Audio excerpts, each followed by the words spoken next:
नमस्कार, career one पर आपका बहुत बहुत स्वागत है।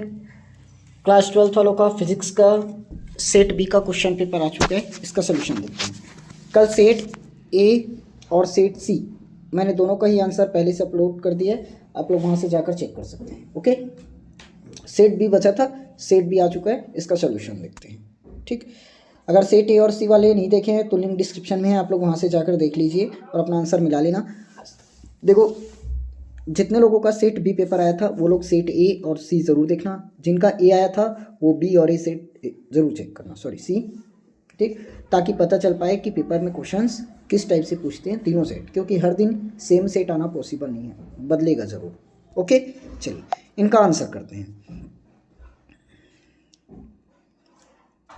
पहला क्वेश्चन क्या है, रैखिक आवेश के कारण तीव्रता क्या होगी आर दूरी पर।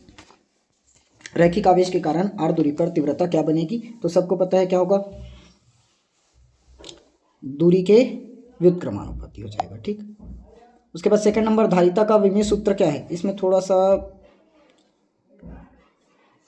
पीडीएफ बनाने में थोड़ा सा दिक्कत हुआ है इसमें, इसका मैं बता देता हूँ क्या निकलेगा। ऑप्शन ए तो होगा नहीं, इसमें लिखा है option number B. Option number B tick भी लगाए हैं, सही होगा। ठीक, ऑप्शन बी राइट आंसर है। उसके बाद तीसरा, नहीं तो इसको पूरा बताऊं क्या, नहीं चलो पता नहीं, कोई मतलब नहीं है अभी। तीसरा, ताप बढ़ाने पर अर्धचालक का प्रतिरोध क्या होगा। ताप बढ़ाने पर अर्धचालक का जो प्रतिरोध है वो बढ़ेगा। तीसरा हो गया। चौथा, निम्न चित्र में प्रदर्शित धारावाही तार के कारण बिंदु ओ पर चुंबकीय क्षेत्र की तीव्रता क्या होगी। देखो यहाँ से धारा प्रवाहित, ऑप्शन नंबर ए सही होगा। पूरा डिटेल अभी सोल्यूशन जानने की जरूरत नहीं है।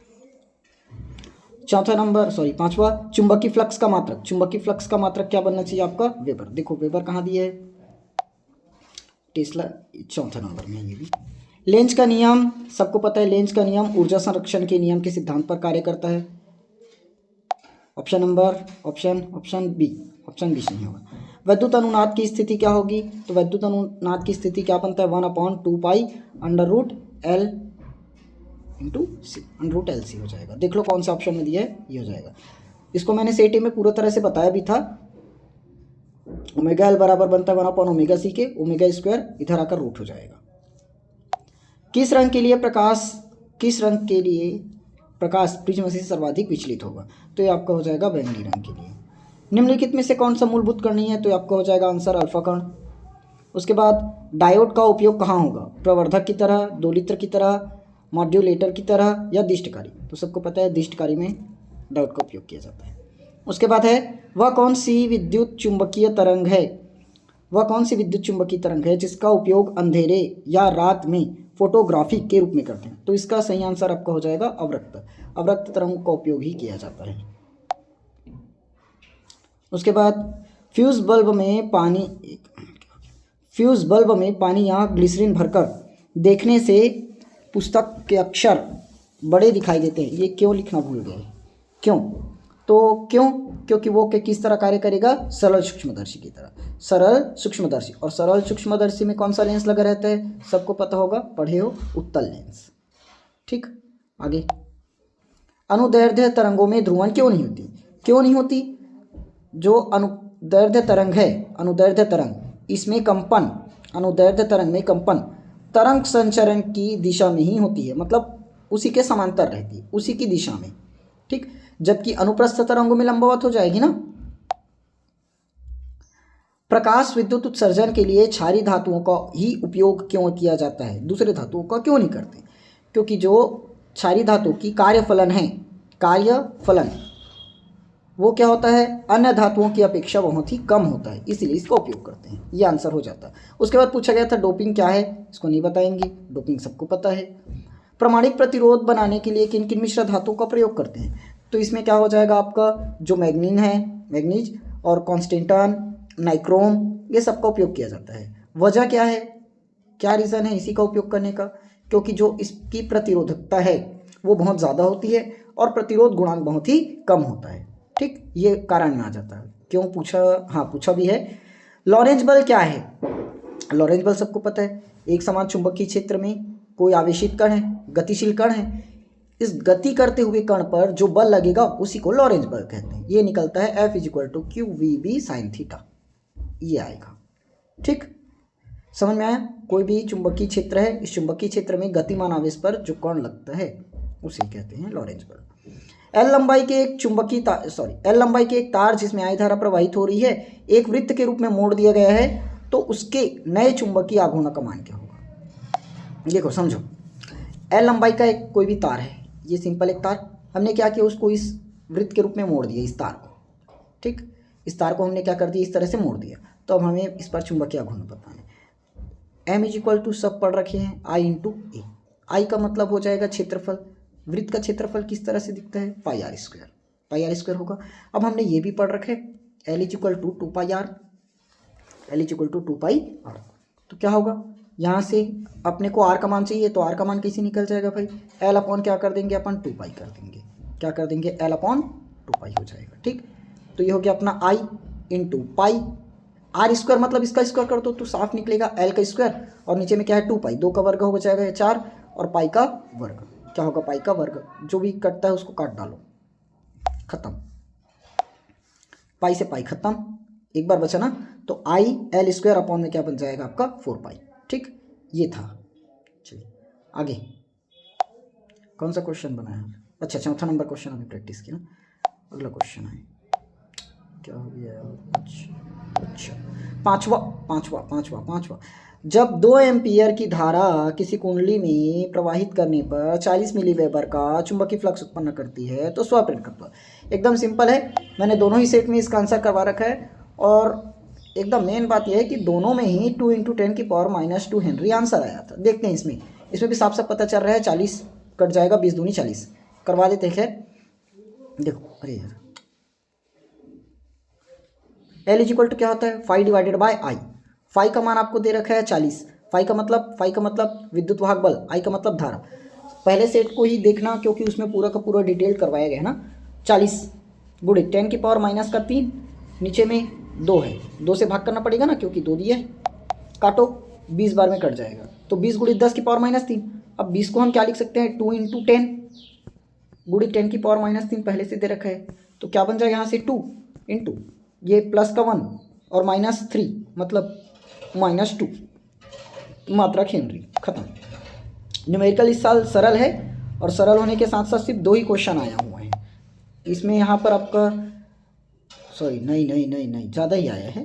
चलिए, पोलराइड क्या है? पोलराइड समतल ध्रुवित प्रकाश उत्पन्न करने वाली युक्ति, इसको डिटेल में नहीं बता सकता, थ्योरी है। पोलराइड का 2 उपयोग, एक तो अपन जानते हैं क्या करता है, प्रकाश की चकाचौंध को दूर करता है। ठीक, प्रकाश की चकाचौंध दूर करता है। 3D चित्र को देखने में भी करता है, ध्रुवित प्रकाश के संसूचन में भी उपयोग होता है। तो आप लोग देख लेना, आप लोग कौन लिखे हैं। वैसे इस साल का पेपर बाकी साल की तुलना में एकदम ज़्यादा सरल था, तो कोई भी क्वेश्चन घुमावदार नहीं है, एकदम लाइन टू लाइन बुक से या गाइड से उठाया गया है। हाइड्रोजन परमाणु की पाषाण श्रेणी में तरंग दैर्ध्य ज्ञात करने का सूत्र, देखो लाइमान बाउमन पाषाण ब्रैकेट फून, ये होता है ना पाषाण श्रेणी में। खैर पिछले सेट में करवा दूँ, यहाँ बता देता हूँ। देखो ये हो जाएगा R1/N1 का मान फिक्स है, पाषाण कौन से नंबर में? 3, तो 3 का वर्ग माइनस N2 का मान फिक्स नहीं रहता तो N2 का वर्ग, ये आपका बन जाएगा। उसके बाद क्या बोला है, यह किस क्षेत्र में पड़ता है? बताओ कौन से क्षेत्र में आ जाएगा? तो आपका बन जाएगा दृश्य प्रकाश क्षेत्र, ये आंसर हो जाता है। 8वां नंबर में बोला है PN संधि डायोड क्या है, इसका चित्र बनाइए। तो आपका जो PN संधि डायोड है कुछ इस तरह से बनता। ठीक, PN संधि डायोड कुछ इस तरह से बनता। ओके, और यहाँ पर ये आप लोग लगा दीजिए, आपका जो भी तीर का निशान रहता है ये, इसको इस तरह से। ठीक, ये आपका P और ये N डायोड, ये P और ये बन गया PN संधि डायोड। जो ये तीर का निशान हमने बनाया ना अभी, ये तीर का निशान धारा की दिशा को बताएगा। ठीक, बन गया PN संधि डायोड। अगला, निम्नलिखित परिपथ में तुल्यधारिता ज्ञात कीजिए। देखो ये व्हीटस्टोन सेतु के सिद्धांत पर कार्य किया है, व्हीटस्टोन सेतु से बनेगा। ये सबसे पहले ये आपका एक, फिर यहाँ से एक ये आ जाएगा, ये और अरे उल्टा, इसको कैसे जोड़े यार? इस तरह से जोड़ दो। ठीक, तो मैं बनाया तो जुड़ा क्यों नहीं? थोड़ा सा यहाँ जो होते, चलो कोई बात नहीं, कोई बात नहीं, कोई बात नहीं, कोई बात नहीं। देखो 1 माइक्रो, सब में एक ही दिया है तो एक ही चिपकाओ ना। हाँ लेकिन ये दोनों यहाँ पर बनेगा, ये 1, ये 1, यहाँ पर भी 1, यहाँ पर भी 1, बीच वाला की जरूरत नहीं है, बीच में 5 है, इससे कोई मतलब नहीं रहेगा अपने को, विटिस्नो से तुम्हें। ये सिर्फ चारों पर काम करता है ना, ये चारों पर। देखिए यहाँ पर करना क्या है, ये दोनों कौन से क्रम में बनेगा, यहाँ से धारा प्रवाहित होगा तो सबसे पहले धारा जाएगा I1 में, इस I1 से घूमते हुए किस में निकल जाएगा, I2 में। मतलब ये दोनों किस में जुड़ चुका है, श्रेणी क्रम। I1 और I2 किस में है, श्रेणी क्रम। और ये आवेश जाएगा, सॉरी यहाँ धारा नहीं जाएगा, धारा नहीं जाएगा, धारिता बोला है, ठीक, धारिता क्यों है, चलो कोई बात नहीं। यहाँ से जाएगा, उसके बाद यहाँ से गुजरते हुए जो आवेश है वो यहाँ पर निकलेगा। मतलब ये दोनों अब श्रेणी क्रम में बन चुके हैं, ये भी किस में आ गया, श्रेणी क्रम में, और ये भी किस में आ गया, श्रेणी क्रम में। दोनों श्रेणी क्रम में, तो पहले श्रेणी क्रम सॉल्व करो, पहले श्रेणी क्रम बनाकर ही सॉल्व करो। चलिए करें, ये दोनों श्रेणी क्रम, तो 1/1 + 1/1, श्रेणी क्रम का फॉर्मूला क्या है, 1/c + 1/c2, इस तरह से। तो 1 + 1 1 ही हो जाएगा, सॉरी 1 और 1 2 होगा ना, 1/1 + 1/1 मतलब क्या मिल जाएगा, इसका आंसर यहाँ पर 2। ओके चलिए, अब सेम कंडीशन यहाँ भी, यहाँ पर आवेश आएगा घूमते हुए यहाँ पर आएगा, ये भी श्रेणी क्रम में जुड़ गया, 1/1 + 1/1 मतलब 2, ठीक, ये क्या बन जाएगा 2। तो टोटल ऊपर में 2 आया, नीचे में भी 2 आया, इस तरह से, ठीक। अब बताओ यहाँ से जब आवेश जाएगा वो अलग, यहाँ से आवेश इसमें गया, यहाँ से इसमें गया, तो यहाँ से इसके लिए 2 रास्ते खुल गए ना। तो अब ये दोनों कौन सा क्रम बन चुका होगा, समांतर क्रम। ये 2 आया था वो तो इसको सॉल्व करके आया था, ये 2 आया था इसको सॉल्व करके आया था, अब यहाँ पर इसके लिए 2 रास्ते खुल चुके हैं, तो अब कौन सा क्रम बन गया, समांतर क्रम। समांतर क्रम में डायरेक्ट दोनों जुड़ जाएगा, 2 और 2 मिलकर 4 बना लेगा, ठीक। आगे विद्युत वाहक बल और विभवांतर, विद्युत वाहक बल और विभवांतर, इसमें अपने को अंतर बताना है। तो अंतर को खुद से करोगे, एक मैं बता देता हूँ। इसमें विद्युत वाहक बल में जैसे विद्युत स्रोत हो गया, बैटरी, डायनेमो, जनित्र, इन सब में उपयोग किया जाएगा, और इसे 2 बिंदुओं के बीच विभवांतर बताएगा। अगर परिपथ समाप्त हो जाएगा तो इसका अस्तित्व हो सकता है, और इसका अस्तित्व नहीं होगा, खत्म हो जाएगा, ठीक। ये प्रतिरोध पर निर्भर करेगा, कौन, विद्युत वाहक बल, और विभवांतर प्रतिरोध पर निर्भर नहीं करता, खत्म 3 अंतर। रेडियो तरंग की आवृत्ति पर आज बता देते हैं। मेरे ख्याल से रेडियो तरंग की आवृत्ति पर आज सबको पता होनी चाहिए, क्या है, 5 × 10⁵ माइनस 5 × 10⁵ से लेकर 10⁹ हर्ट्ज तक।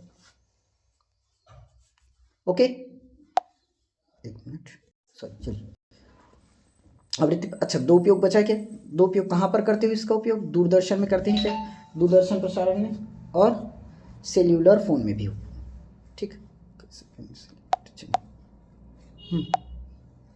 अगला ये क्या आ गया यार, पूरा ब्लर है, पूरा ब्लर है, ब्लर है, ब्लर है। इसका आंसर खुद से खोज लेना, क्या दिया है, थोड़ा सा ब्लर हो गया है एडिटिंग के टाइम में। मेरे ख्याल से शायद निरोधी विभव के जैसे, निरोधी विभव होगा। निरोधी विभव से आप क्या समझते हैं, फोटो सेल में निरोधी विभव का क्या दिया है, प्रभाव पड़े, अच्छा हाँ ठीक, ये निरोधी विभव होगा। निरोधी विभव से आप क्या समझते हैं, फोटो सेल में निरोधी विभव का क्या प्रभाव पड़ेगा, कैथोड पर। मैं ऊपर से बता देता हूँ, देख लेना ये आंसर सही होगा या नहीं होगा, मुझे नहीं पता, क्वेश्चन ढंग से समझ में नहीं आ रहा है। अगर ये निरोधी विभव होगा तो निरोधी विभव किसे कहते हैं जाने, प्रकाशशील के एनोड के उस मान को जिस पर क्या हो, प्रकाश विद्युत धारा का मान क्या रहता है, 0। प्रकाश विद्युत धारा का मान क्या पड़ जाए, 0। अगर तीव्रता कम कर दी जाए तो ये तो हम जानते हैं निरोधी विभव पर तीव्रता का कोई प्रभाव नहीं पड़ेगा, लेकिन अगर आवृत्ति बढ़ा दे तो क्या होगा, निरोधी विभव का मान बढ़ जाएगा, ठीक। ये श्योर नहीं है ना, वही क्वेश्चन है कि नहीं है, देख लेना जिनके सेट में आया हो, मतलब जिनका बी सेट हो। सम न्यूट्रॉनिक किसको कहते हैं, जिनका न्यूट्रॉन समान होने सम न्यूट्रॉनिक कहते हैं। एग्जाम्पल लिखना था, एग्जाम्पल सोडियम का आपका परमाणु क्रमांक 11 और परमाणु भार 23, न्यूट्रॉन आया कितना, 12, ठीक। वैसे ही मैग्नीशियम 12 रहता है परमाणु क्रमांक, परमाणु भार हो जाएगा आपका 24, अंतर कितना आया 12। देखो दोनों के दोनों में ही क्या मिला 12 न्यूट्रॉन और 12 न्यूट्रॉन, ये है हमारा सब न्यूट्रॉनिक जिसमें न्यूट्रॉन समान है। आगे नाभिकीय विखंडन जानते हो, जब एक भारी नाभिक हल्के नाभिकों, दो या दो से अधिक हल्के नाभिकों में टूटता है उसे नाभिकीय विखंडन कहते हैं। आगे पी-एन संधि डायोड की उत्क्रम अभिनत को कार्यविधि सहित समझाइए। पी-एन संधि डायोड की उत्क्रम अभिनत, देखो ये जानते हैं अपन पी-एन संधि डायोड कैसे बनाया जाता है। एक पी क्षेत्र रहता है, एक एन क्षेत्र। पी क्षेत्र में रहते हैं होल, एन क्षेत्र में इलेक्ट्रॉन, होल पर रहता है प्लस चार्ज, इलेक्ट्रॉन पर माइनस, और बैटरी पर रहता है धन सिरा और ऋण सिरा, धन और ऋण। तो जब पी-एन संधि डायोड के पी क्षेत्र को बैटरी के धन सिरे से जोड़ते हैं और एन क्षेत्र को बैटरी के ऋण सिरे से जोड़ते हैं, तो यह किस में काम करता है, अग्र में। और इसी को थोड़ा सा पलट दो, जब पी-एन संधि डायोड के पी क्षेत्र को जोड़ेंगे ऋण सिरे से, एन क्षेत्र को जोड़ेंगे धन सिरे से, तो यह बन जाएगा उत्क्रम अभिनत या पश्य अभिनत में। ठीक, उसके बाद वर्णन देख लेना, वर्णन नहीं बता सकते।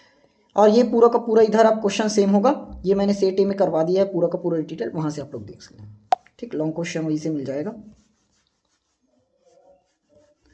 जितने लोग 2027 वाले देख रहे हैं, 2027 में जो बच्चे एग्ज़ाम दिलाने वाले हैं वो लोग इसका स्क्रीनशॉट रख लेना, और स्क्रीनशॉट नहीं चाहते हो सीधा सीधा पीडीएफ चाहिए तो पीडीएफ टेलीग्राम चैनल पर अपलोड हो जाएगा, वहाँ से आप लोग जाकर देख लेना।